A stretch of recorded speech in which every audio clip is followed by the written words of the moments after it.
Hey, I recently returned from a 2-week stay at the Hilton. The suite that I was in had the absolute worst acoustics of any place I've ever recorded. My shower might be worse, but I'm not going to take you guys in there. You're welcome. I made a little video showing how to kind of deal with that, but I goofed it up because I was tired that day and I forgot to normalize the audio between the different mics. This is kind of a redo while I was still at the Hilton and the bad acoustics. The Hilton's not going to remodel the room and soundproof it for me, and I'm not going to soundproof it for them. So I'm just going to show you, if you're on the go, a few ways to deal with bad room acoustics when you can't treat the room. Let's get started. I wanted to do a quick follow-up video. I don't normally have this bad a room acoustics, and I made a video about this the other day.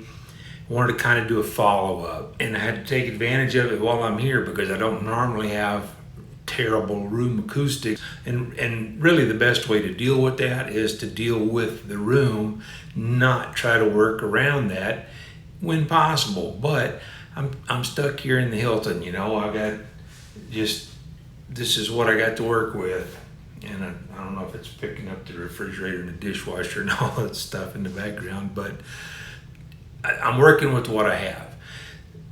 I'm only just for giggles. I thought you might want to see my improvised tripod. I've got a table on top of a table. I'll put all this stuff back before I go home, but sometimes you've got to make do with what you've got. Just over an arm's length from the camera, and you should hear pretty bad room acoustics now. And by getting closer to the camera, I can get rid of some of the bad room acoustics. See what that sounds like.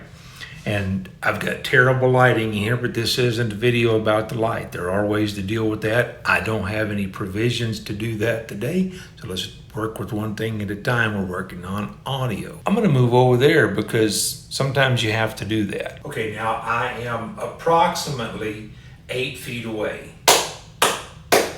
And that's probably pretty bad. And I don't know if it's usable or not. I'm just throwing stuff in the air right this second. And this is about as far away as I can get without leaving the room. I'm not going to do that right now. Now I'm back on the Shure SM57, and I'm by no means saying this is the only microphone that will do this. I'm just saying this is a good one. One good thing about it, this is a very rugged mic, SM57, SM58. If you're going to travel, it's hard to break these things. Pretty much any dynamic mic is going to be a better choice than, say, a large diaphragm condenser mic, and that's all the implication was with this.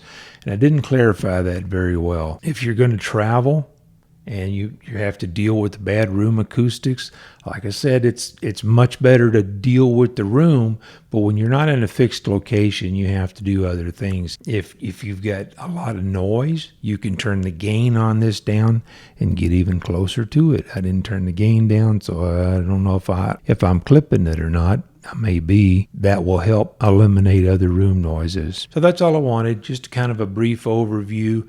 There are some wireless options that you can do, but with the room acoustics as bad as this, you're going to need pretty much a boom microphone. Let me throw something in here and I'll show you what I'm talking about. Now I'm wearing a lav mic, and this one's made by Comica. There's other brands out there.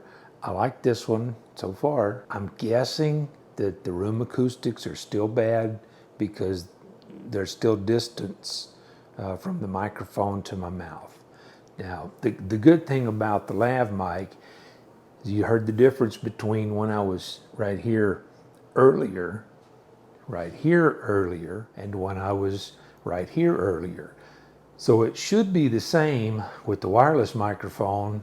It should be the same from all three locations.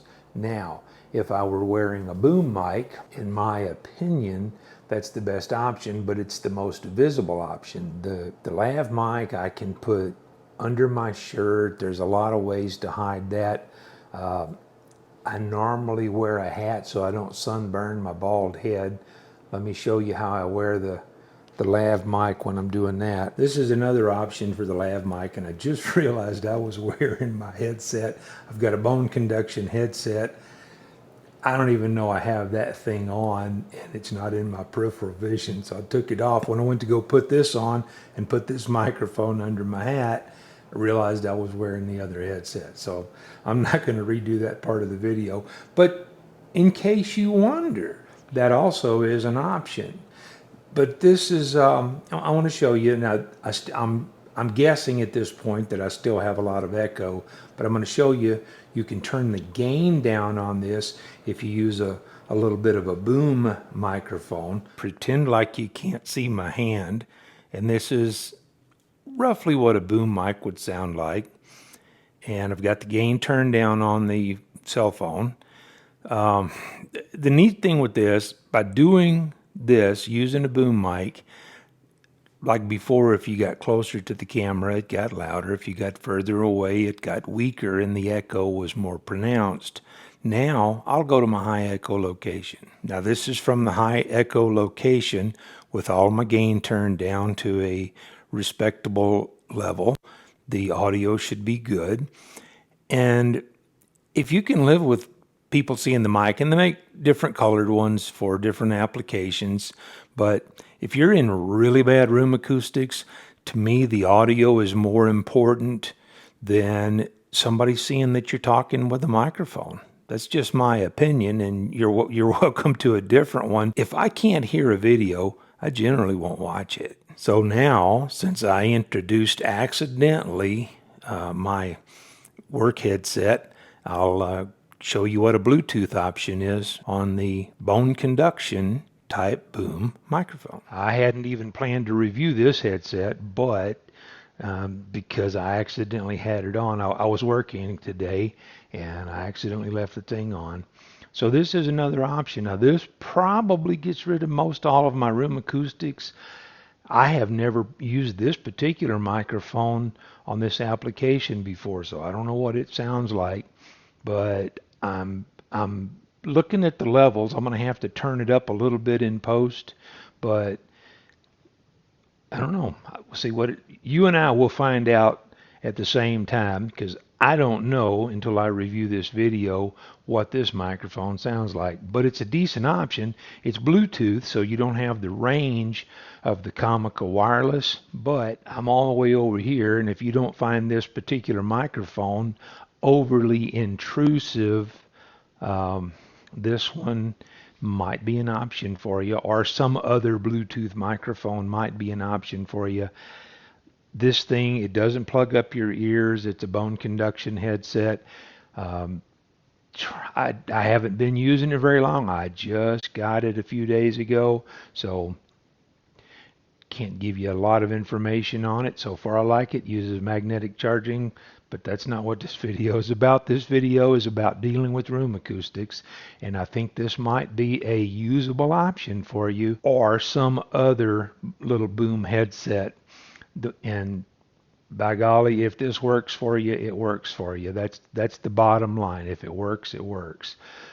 If anybody's still here, I appreciate it, and I'm going to throw some other videos up over here.